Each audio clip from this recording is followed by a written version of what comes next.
Local బాడీకి సంబంధించిన స్థానిక సంస్థలకు సంబంధించినటువంటి ఎన్నికలు నిర్వహించడానికి ప్రభుత్వం ప్రయత్నాలు ప్రారంభించిందన్నట్టుగా గ్రామాలలో మరి ఎన్నికలకు సంబంధించి నిర్వహణ ఏర్పాట్లు చేయడానికి సిద్ధమవుతున్నటువంటి విషయాన్ని కూడా మనం అన్ని చోట్ల అన్ని వార్తాపత్రికలలో చూడడం జరిగింది. మరి వాళ్ళ స్థానిక సంస్థల ఎన్నికలు పెడుతుంది ప్రభుత్వం అంటే ప్రధానమైనటువంటి డిమాండ్గా ఉన్నటువంటి బీసీలకు సంబంధించిన అంశం ఏదైతే ఉందో దాన్ని స్పష్టత ఇవ్వకుండా కాంగ్రెస్ ప్రభుత్వం ముందుకెళ్ళడానికి వీల్లేదని చెప్పి ఇప్పటివరకు బీసీ సంఘాలకు సంబంధించినటువంటి ప్రతినిధులందరం కూడా కూర్చొని చర్చించడం జరిగింది. మరి కాంగ్రెస్ పార్టీ కామారెడ్డిలో డిక్లరేషన్ ఇచ్చింది. ఏమని? బీసీలకు సంబంధించినటువంటి అనేక అంశాలతో పాటు స్థానిక సంస్థల్లో 42% బీసీలకు రిజర్వేషన్ ఇస్తామని చెప్పడం జరిగింది. మరి 42% అనేటటువంటిది ఏ ప్రాతిపదికన కాంగ్రెస్ పార్టీ అనుకున్నదన్న విషయం ఇప్పటి వరకు స్పష్టత లేదు. మరి బీసీల జనాభా 42% అని లెక్క కట్టే కన్నా ముందే వాళ్ళకి ఎట్లా తెలిసిందన్నటువంటి విషయంలో స్పష్టత లేదు. ఆనాడు ఎన్నికలకు వెళ్ళేటటువంటి హడావుల్లో చాలా వాగ్దానాలు చేసినారు వాళ్ళు. అందులో ఇది కూడా ఒకటి వాళ్ళు చేయడం జరిగింది. ఇవాళ మరి 42% అంటే ప్రతి ఒక్కరం కూడా ఆలోచిస్తూ ఉంటే బీసీ జనాభా సగానికన్నా ఎక్కువ ఉందని రమారమే మనం చెప్తూ ఉంటాం. అంటే అది 50% కావచ్చు, 60% కావచ్చు, ఇంకా ఎక్కువ ఉండొచ్చు. ఎంత ఉన్నదన్నది ఎవరికి తెలియనటువంటి విషయం. కానీ 42% అని కాంగ్రెస్ పార్టీ ఎట్లా చెప్పింది అన్నది ఇప్పటివరకు ఎవరికి అంతుపట్టని విషయం.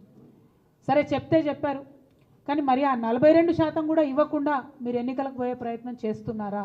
ఈ ప్రశ్న ఇవాళ అందరి మెదడులో కూడా ఉన్నటువంటి పరిస్థితి. మేము తెలంగాణ జాగృతి నుండి గత సంవత్సర కాలంగా బీసీలకు సంబంధించినటువంటి అనేక అంశాలను ముందుకు తీసుకొని వెళ్తూ ఉన్నాం. అసెంబ్లీలో పూలే విగ్రహాన్ని పెట్టాలనేటటువంటి డిమాండ్ని మేము తీసుకున్నాం. అదేవిధంగా 20,000 కోట్లు బీసీలకు బడ్జెట్ ఇస్తామని చెప్పారు. మరి 3 సార్లు అసెంబ్లీ జరిగింది, బీసీలకు మాత్రం 20,000 కోట్లు పెట్టలేదు. మరి ఇప్పుడు స్థానిక సంస్థలు దగ్గరికి వచ్చినాయి, 42% ఇస్తా అన్నది ఇవ్వకుండా ముందుకు వెళ్ళే ప్రయత్నం మాకు అర్థమవుతూ ఉన్నది. కాబట్టి ఇవాళ ప్రశ్నిస్తూ ఉన్నాం, మీరు ఎట్టి పరిస్థితుల్లో కూడా మీరు చెప్పినట్టుగా 42% ఇవ్వకుండా ముందుకు వెళ్ళే ప్రసక్తే లేదు. మిమ్మల్ని మేము వెళ్ళనీయం.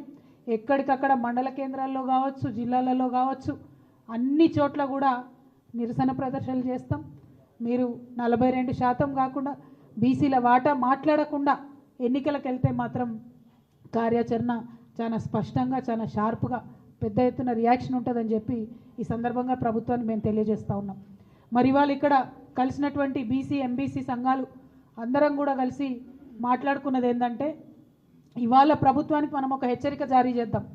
మీరు చేసేటటువంటి ప్రయత్నం బీసీ డెడికేటెడ్ కమిషన్ నివేదిక ఇచ్చిన తర్వాత మాత్రమే, బీసీ జనాభా ఎంతుందో తెలంగాణ ప్రజలకు చెప్పినాక మాత్రమే, దాని మీద మీరు ఎట్లా ముందుకు పోతారనే స్పష్టత ఇచ్చిన తర్వాత మాత్రమే మీరు ఎన్నికల గురించి ఆలోచన చేయాలి.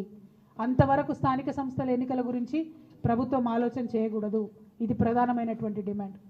రెండవది, జనవరి 3 నాడు సావిత్రిబాయి పూలే గారి జయంతి ఉన్నది. మరి ఆనాడు ఇందిరా పార్క్ దగ్గర ఒక భారీ సభను మేము పెట్టబోతా ఉన్నాం. ఆ సభలో అన్ని బీసీ కమ్యూనిటీస్కి సంబంధించినటువంటి ప్రతినిధులు, నాయకులు, ప్రజలు పెద్ద ఎత్తున హాజరవుతారు. ఆనాడు ఇంకా స్పష్టంగా మా కార్యాచరణ కూడా మేము చెప్తాం. బీసీ డెడికేటెడ్ కమిషన్కి సంబంధించిన సమయం 30వ తారీఖు నాడు అయిపోతూ ఉన్నది.